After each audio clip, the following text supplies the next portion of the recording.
केवल मोटा करने के लिए नोट्स नहीं बनाने चाहिए। हम तो देखते हैं कि कई बार हम लोग के ये टाइम में भी बहुत सारे ऐसे शिक्षक थे लोग, हम लोग जब स्टूडेंट लाइफ में थे, तो किसी किसी का नोट्स बहुत मोटा होता था, किसी किसी का नोट्स पतला होता था। एनसीईआरटी देखिए, एनसीईआरटी बहुत मोटा किताब है, उसमें सारा चीजें अवेलेबल है। एनसी बिहार दरोगा की सबसे बड़ा चैलेंज होता है, और दिखावा नहीं करना चाहिए। हमारा उद्देश्य है, व्यापारी हम लोग नहीं है। अगर हमको व्यापार करना रहेगा तो हम भी दिखाने लगेंगे कि देखो ये चीज है। फोटो तो खिंचाएंगे तो एक हमको अलग से एक दीवार बनवाना पड़ेगा। इतना सिलेक्शन हुआ है ना कि अगर फोटो लगाएंगे तो अलग एक दीवार बनाना पड़ेगा, फिर उस पे होगा, फिर बवाल होगा ना कि सर हमारा फोटो हुआ। और जो भी नए नए विद्यार्थी उन सब लोगों को कहते हैं शांति से एकदम जितना बोला जाए उतना पढ़ लेना, ज्यादा दिमाग लगाएगा लोग तो फिर लटक जाएगा यहाँ पे। प्यार। नमस्कार दोस्तों, जय हिंद। मैं सुमंत जौली और आप देख रहे हैं एग्जाम जौली यूट्यूब चैनल।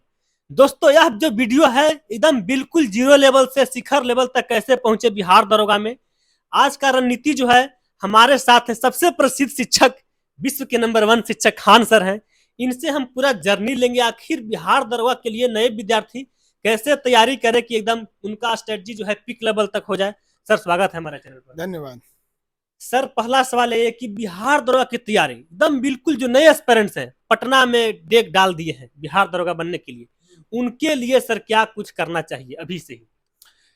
जो स्टार्टिंग वाले हैं ना, उनको पहले कुछ चीजों पे डिसाइड करना चाहिए कि कौन सा विषय उनका ठीक ठाक है। अच्छा। हर विद्यार्थी का अमूमन कोई विषय अच्छा होता है, 2-3 विषय अच्छा हो जाएगा। किसी का साइंस अच्छा है, किसी का पॉलिटी अच्छा है, किसी का ज्योग्राफी। जो विषय उसका मजबूत है, स्टार्टिंग फेज में उसको चढ़ के पूरा बढ़िया से मेहनत करके कर दे, तो इससे क्या होगा ना कि वो पूरे सिलेबस का 40% एरिया पे वो कमांड कर लेगा। अब बच गया उसको केवल और 40% लाना। तो जो मेन एरिया है उसके कमांड कर ले। किसी किसी का ज्योग्राफी इतना बढ़िया है ना, कहीं से उसको ज्योग्राफी पूछा जाकर बता देता है यहाँ पे। तो वो वाला एरिया हो गया यहाँ पे। हाँ, ज्योग्राफी से हो गया कि मैप बहुत जरूरी है। अच्छा। तो मानचित्र आजकल के विद्यार्थी सब नहीं पढ़ रहा है लोग, और ये बहुत कमी है यहाँ पे।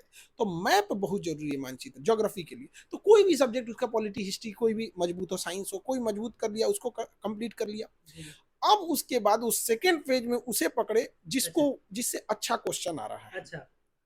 फिर उसको वो लेवल लेके मेंटेन करते जाए, उसे रिवीजन करे, क्योंकि उसको उतना इंटरेस्ट नहीं है तो उसको पढ़ने में ज्यादा मेहनत करना पड़ेगा। फिर वो जो पढ़ रहा है उसको प्रीवियस ईयर क्वेश्चन से मिलाए कि उस टॉपिक से उतना स्टैंडर्ड का पढ़ाई हुआ या नहीं हुआ। यही दो चीजों को मेन मैनेज करना है। जो आपका मजबूत हिस्सा है, पूरे सिलेबस के दौरान कुछ ऐसे चीज होंगे जो हर विद्यार्थी का कमजोर होता है, एकदम भयानक लेवल का कमजोर। तो कई बार ऐसा देखा जाता है ना कि कुछ विद्यार्थी क्या होता है, जैसे इस बार 2 नंबर का अंग्रेजी पूछ दिया, अब पगलाएगा सब 2 नंबर के अंग्रेजी के लिए। अच्छा। अगर किसी का इंग्लिश ठीक ठाक है तो उसको तो ठीक है। अब 2 क्वेश्चन अंग्रेजी का पूछ दिया, उसके लिए जिसका इंग्लिश ठीक ही नहीं है वो लाख रगड़ ले, वो तो बहुत बड़ा समय बर्बाद कर रहा है। अगर मान के चलिए कि वो 2 महीना 3 महीना मेहनत करके भी 2 इंग्लिश का क्वेश्चन सॉल्व कर दिया, वो 2 महीना का क्वेश्चन अगर वो जीएस या साइंस पे करता है तो 2 की जगह वो 10 गो क्वेश्चन सॉल्व करता है। तो 2-4 ऐसे ऐसे सवाल आते हैं बच्चों को, वो लॉलीपॉप की तरह होते हैं। अच्छा। उसको देख के उलझाया जाता है और कुछ उसी में फंस जाता है। ये कभी नहीं करना है, ठीक है। आप सर जीके के सर बादशाह हैं सर। आपका जो है 5 साल का जो बच्चा भी है सर, वो भी आपका क्लास देखता है तो उसको समझ में आता है सर। और जो नए विद्यार्थी हैं सर, यहाँ पर आए हैं सर 12 पास करके दरोगा बनने के लिए आए हैं सर, और साइंस बैकग्राउंड से हैं सर, उनको सर आप किस प्रकार पढ़ाइएगा कि सर उनको जीके जी सर मजबूत हो जाएगा? पहले बात तो जो 12 पास करके आए हैं और ये ग्रेजुएशन लेवल का एग्जाम के लिए सोच रहे हैं, तो अब तो ग्रेजुएशन 4 साल कर दिया है। और आज ना भारत सरकार 4 साल कर रही है। बिहार में तो पहले ही से 5 साल में ग्रेजुएशन होता था। तो पहली बात की इतना ज्यादा हड़बड़ाए नहीं वो लोग, वो विद्यार्थी, क्योंकि ना बहुत जरूरत से पहले सिलेबस खत्म होने के बाद ना बच्चे लास्ट में पूरा भूल जाते हैं। और ये हकीकत है, 80% विद्यार्थी को सिलेबस खत्म होने के बाद वो पूरा भूल जाते हैं। इसलिए बहुत ज्यादा हड़बड़ाए नहीं, उन लोगों को शांति से फाउंडेशन पढ़ना चाहिए। अच्छा। क्योंकि इतना पहले अभी इंटर पास ही किए हैं, वो ग्रेजुएशन वाले पे लेवल पे क्यों जाए। तो बाकी सारे सब्जेक्ट को यही मौका है, ध्यान देना चाहिए। कई बार ऐसे होते हैं कि जो 12 पास करके आए हैं वो सोचते हैं कि हम सचिवालय या दरोगा के लिए करेंगे, बट वो जो फाउंडेशन करते हैं तो पता चलता है वो काफी ब्राइट स्टूडेंट थे। ग्रेजुएशन होते होते होते उनका तैयारी पीसीएस लेवल का हो जाता है। तो बेटर है कि इस समय को जो इंटर पास किए फाउंडेशन करके सदुपयोग करें। हमने सर बहुत सारा इंटरव्यू लिए सिलेक्टेड दरोगा लोग के सर, उन लोग से हमने पूछा कहाँ से तैयारी किए, तो बोलते थे खान सर का। लेकिन सर काफी स्टूडेंट बोलते हैं कि नोट्स बनाना चाहिए, लेकिन हम जितना लोगों से इंटरव्यू लिए बोलते थे केवल खान सर का वीडियो देखते थे, हम नोट्स कुछ नहीं बनाते थे। उनका वीडियो देखते थे, हमको उसी में याद रहता था। नोट्स के लिए सर क्या कहिएगा सर, बिहार दरोगा तैयारी करने में क्या नोट्स सर बनाना चाहिए? नोट्स को हर विद्यार्थी को जो चीज वो भूल रहा है उसका नोट्स बनाना चाहिए। अच्छा। नोट्स केवल मोटा करने के लिए नोट्स नहीं बनाने चाहिए। हम तो देखते हैं कि कई बार हम लोग के टाइम में भी बहुत सारे ऐसे शिक्षक थे लोग, हम लोग जब स्टूडेंट लाइफ में थे तो किसी किसी का नोट्स बहुत मोटा होता था, किसी किसी का नोट्स पतला होता था। तो जो पढ़ने वाले विद्यार्थी थे उनको कहना था नहीं कि सटीक होना चाहिए, नोट्स मोटा या पतला नहीं है। लेकिन आजकल के विद्यार्थी को लगता है मोटा नोट्स मतलब इसमें से क्वेश्चन आ जाएगा। नोट्स में बस वही रहना चाहिए जो भूल रहा है, बार बार भूल रहा है, उसी के लिए बिना मतलब का। हम लोग की कोशिश रहती है क्लास में जो पढ़ाया जाए, तो हम लोग जो पढ़ाते हैं ना उसका 60-70% विद्यार्थी कितनों कमजोर रहेगा ना, कितनों कमजोर, तो क्लास में याद कर लेगा। 25-30% होंगे टॉपिक का, 25-30% जो घर पे जाके उसको एक दो बार रिवाइज करना पड़ता होगा। खान सर का नोट सर बहुत पतला रहता है सर, और उसी में से सर सवाल आ जा रहा है। आखिर सर नोट्स में सर कौन सा ज्ञान दे देते हैं आप, इतना पतला? तो नोट्स हकीकत में उतना ही पतला होता है। अच्छा। और रियलिटी में जो पढ़ने वाला नोट्स होता है वो पतला ही होता है। किसी चीज को बिना मतलब के उसको टांग ढांग करके इतना मोटा कर देंगे, विद्यार्थियों के ऊपर हम दिखाएं कि देख बउआ हम कितना जानते हैं, ये अच्छी बात नहीं होती है। देखिए, एक शिक्षक को कम से कम विद्यार्थियों के सामने अपने आप को दिखाना चाहिए, क्योंकि हम जब खाना खाते हैं ना तो जितना चम्मच जितना साइज करेगा उतने में खा पाएंगे। इतना बड़का कलछुल घोटाएंगे तो नहीं घोटाएगा। तो शिक्षक लोगों को भी सोचना चाहिए, अपनी विद्वता, अपना बहसबाजी, अपना ये सब चीजें नहीं करना चाहिए। उसको इतना मोटा नोट्स दिखाएंगे पहले ही हदस जाएगा वहां पे, तो क्या फायदा है उससे? उससे आ रहा है क्वेश्चन, ऐसा नहीं है कि उसमें क्वेश्चन नहीं आएगा। कोई भी विद्यार्थी अभी देखिएगा, आप अगर ग्राउंड लेवल पे जाके इंटरव्यू लीजिएगा वहां पे, तो हजार मतलब जितने गाँव के बच्चे हैं सब वहां पे, ऑनलाइन में तो लाखों विद्यार्थी पढ़ते हैं, उसमें कोई, तो वो आराम से नोट्स लेके गांव में पढ़ रहा है, आराम से पीटी निकाला, मेंस निकाला, फिजिकल में हो गया उसका। बिहार दरोगा के लिए सर एनसीईआरटी पढ़ना सर कितना जरूरी है? एनसीईआरटी देखिए, एनसीईआरटी बहुत मोटा किताब है, उसमें सारा चीजें अवेलेबल है। एनसीईआरटी में बहुत लंबा समय लग जाएगा। तो अभी किसी को मान के चलिए 6 महीना है, अभी 6-7 महीना में एग्जाम लेगा वो, अगर नया वाला जो दरोगा निकालेगा तो यहाँ पे, तो इतने समय में एनसीईआरटी क्या, एनसीईआरटी बहुत अच्छी किताब है यहाँ पे। लेकिन अकेले विद्यार्थी जब पढ़ने जाता है ना एनसीईआरटी को, भटक जाता है, क्योंकि उसमें ना सीक्वेंस नहीं है। कुछ टॉपिक 6 में है तो वही टॉपिक 7th में मिलेगा, फिर पता चला वो 11th में मिलेगा, और हम लोग उसको सीक्वेंस में पढ़ा देते हैं। अगर खुद से पढ़ लेता है तो ठीक है, नहीं तो ऑनलाइन एनसीईआरटी भी पढ़ सकता है, ऑनलाइन फाउंडेशन भी पढ़ सकता है, दोनों में कोई पढ़ ले, लेकिन जरूरी है दोनों। अच्छा जी।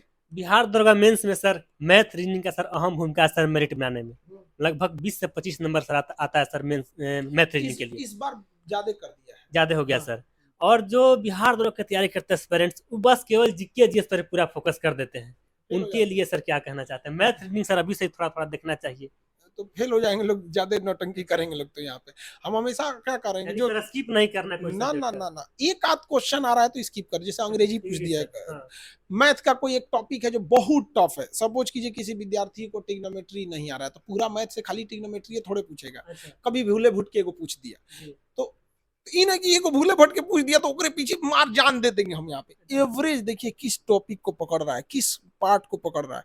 अगर उसमें रुचि है तो पूरा पढ़ जाओ, क्योंकि जिस विषय में रुचि रहती है उसको पढ़ने में ना मन उबता है ना उसको समय लगता है। लेकिन जिसमें रुचि नहीं है और सवाल भी कम आते हैं तो उसको स्किप कर देना चाहिए विद्यार्थी को। और मैथ रीजनिंग को स्किप करके मेरिट नहीं बनाया जा सकता है। बिहार दरोगा की सबसे बड़ा चैलेंज होता है मैथ रीजनिंग, तो मेरिट डुबा देता है। और इसमें सिलेक्शन जो नहीं होते हैं उसमें सबसे बड़ा होता है मेरिट न बनना। वरना तो या हर लॉज में घूम लीजिएगा, एक विद्यार्थी मिलेगा जिसका पीटी मेंस निकला हुआ है, मेरिट से छटा है, मेरिट से छटा है। तो मेरिट से अगर कोई छट गया तो किस काम में आएगा? बस गांव में जाके कहने के काम में आएगा, हाँ तो हम मेरिट में छट लो। रियलिटी में तो कोई चेंजिंग होने वाला नहीं। तो ज्यादातर तो मेरिट कैसे बनेगा, यही सब 10 क्वेश्चन गड़बड़ाएगी मेरिट से बाहर हो गया। तो मैथ रीजनिंग नहीं छोड़ना है। प्रीवियस ईयर पढ़ना सर कितना महत्वपूर्ण है? प्रीवियस ईयर केवल और केवल इसलिए जरूरी है कि अपनी तैयारी को लेवल को जांचा जा सके। प्रीवियस ईयर से खूब 2-4 क्वेश्चन रिपीट होते हैं, इससे ज्यादा नहीं। 2-4 क्वेश्चन सर बहुत देखिए, एकदम पूरा प्रीवियस पढ़ते जाएंगे यहाँ पे तो रिपीट होगा, लेकिन उसका सबसे जरूरी, अगर कोई विद्यार्थी ये सोच के प्रीवियस ईयर पढ़ रहा है कि इससे रिपीट होगा, हम बना के सिलेक्शन लेंगे, तो गलत है। प्रीवियस ईयर को देखे अपनी तैयारी उस लेवल क्या है या नहीं है। क्योंकि अगर हम मॉडल सेट देखते हैं तो मॉडल सेट क्वेश्चन बनाने वाले की लेवल को बताता है, लेकिन प्रीवियस ईयर एग्जाम के लेवल को बताता है।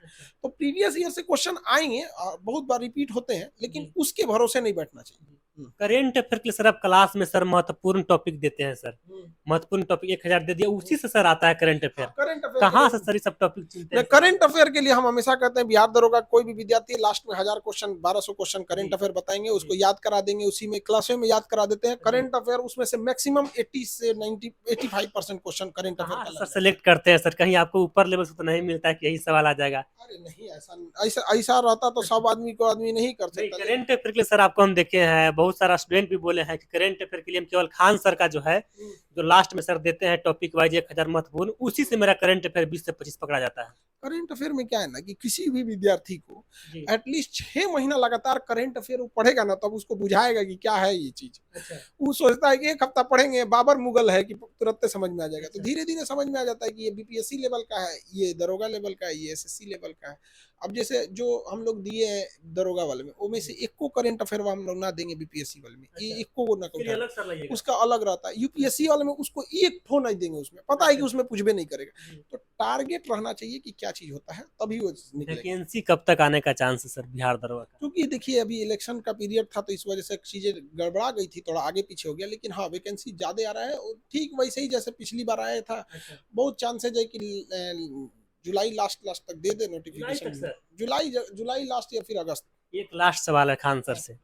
खान सर आज तक दिखावा नहीं किया कि मेरे यहाँ से इतना लोग सेलेक्ट हुए हैं, जबकि हम जहाँ तक रिपोर्टिंग की है, ग्राउंड रिपोर्टिंग, या हम भी सर यहाँ आते हैं रिपोर्टिंग करते हैं, तो देखते हैं कि डेली 10-15 लोग आते हैं, कोई बिहार दरोगा में सेलेक्ट होके, कोई टीचर बन के, कोई बीपीएससी निकाल के, इस पर बहुत लोग आए हैं। सर आप दिखाते काहे नहीं कि मेरे यहाँ से इतना स्टूडेंट करेक्ट किए हैं? और दिखावा नहीं करना चाहिए, हमारा उद्देश्य है, व्यापारी हम लोग नहीं हैं। अगर हमको व्यापार करना रहेगा तो हम भी दिखाने लगेंगे कि देखो ये चीज है। बच्चे आते हैं, उनका मिठाई, हमारा बस एक ही चीज है भाई, हम तुमको पढ़ा दिए, हमको एक मिठाई खिला देना। तो सर हम देखें कि सर मिलते भी नहीं स्टूडेंट से, बस केवल आए, आशीर्वाद लिए, फोटो भी सर नहीं उतना करते हैं। फोटो खिंचाएंगे तो एक हमको अलग से एगो दीवार बनवाना पड़ेगा। इतना सिलेक्शन हुआ है ना कि अगर फोटो लगाएंगे तो अलग एगो दीवार बनाना पड़ेगा, फिर उस पे होगा, फिर बवाल होगा ना कि सर हमारा फोटो हुआ छूट गया। क्योंकि हम ऐसा तो नहीं है, अगर मान के चलिए 100-150 का सिलेक्शन हुआ है तो फोटो लगा देंगे। जहाँ सिलेक्शन 1000 में होगा उसमें आप फोटो लगाइएगा, किसी एक विद्यार्थी का लगाइएगा, कोई ना कोई छूट जाएगा, तो उसको कितना तकलीफ लगेगा कि लगेगा कि सर हमको नहीं मानते, इसलिए हम किसी का ना फोटो कुछ नहीं लगाते। अपना विद्यार्थी जाए, अपना भलाई करे, हम लोग को खुशी इसी मिलता है कि जिस डिपार्टमेंट में किया, अच्छा काम किया वहाँ पे। और वहाँ पे भी कभी कभी उन सबको दिक्कत होता है तो फिर फोन करता है, तो आदमी करता है। दिखावा सर बहुत कम करते हैं, दिखावा करना ही नहीं चाहिए यहाँ पे, किसी भी चीज का दिखावा नहीं करना चाहिए किसी को भी, जो भी रहे, जितना सिंपल रहे। हर विद्यार्थी को कहते हैं दिखावा करके क्या कीजिएगा, सच सबके सामने रहता है। यह वीडियो पूरा सर बिहार दरोगा का था सर। अब लड़के लोग कमेंट करेंगे कि सर का बैच कब आएगा बिहार दरोगा का? तो बैच तो अभी बिहार दरोगा कंटिन्यू है, अभी 1 जुलाई फर्स्ट वीक में भी आएगा। और जो भी नए विद्यार्थी उन सब लोगों को कहते हैं शांति से एकदम जितना बोला जाए उतना पढ़ लेना, ज्यादा दिमाग लगाएगा लोग तो फिर लटक जाएगा यहाँ पे। बिहार दरोगा का सबसे बड़ा चीज क्या होता है कि उसका मेरिट बनाना, मैथ रीजनिंग पे फोकस रखना है यहाँ पे, और जो सब्जेक्ट मजबूत है उसको पूरा बेहतरीन ढंग से पढ़ लेना है। अभी हमारे साथ थे खान सर, जिन्होंने बिहार दरोगा की तैयारी को लेकर काफी महत्वपूर्ण बताएं, 0 से लेकर शिखर लेवल तक कैसे पहुंचना है। बाकी समय देने के लिए बहुत बहुत धन्यवाद। धन्यवाद।